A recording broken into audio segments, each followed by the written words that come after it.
আল্লাহর উপরে ঈমান আনার এক নম্বরের লাভ হচ্ছে আত্মমর্যাদার সৃষ্টি হয়।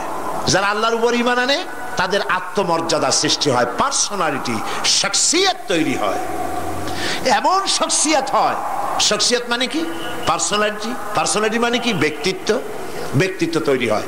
সে কোনো পাগল শ্রেণীর লোক হয় না, তার চলায়, তার বলায়, তার ওঠায় ব্যক্তিত্বের ছাপ ফুটে ওঠে। এই ব্যক্তিত্বের পরিস্ফুটনের কথা বিশ্বকবি বলেছেন। কে বিশ্বকবি? আল্লামা ইকবাল রহমতুল্লাহ আলাইহি।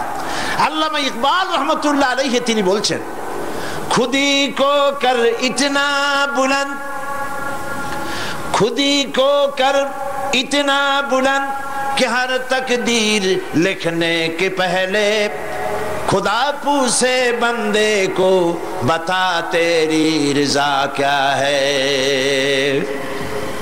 নিজের ব্যক্তিত্বের পরিস্ফুটন এভাবে গড়ে তোলো, পার্সোনালিটি, শখসিয়ত এভাবে তৈরি করো যাতে আল্লাহ পাক তোমার তকদির লেখার সময় তোমারে জিজ্ঞেস করে, বান্দা তুই বল তোর তকদিরটা আমি কিভাবে লিখবো। সুবহানাল্লাহ বলে।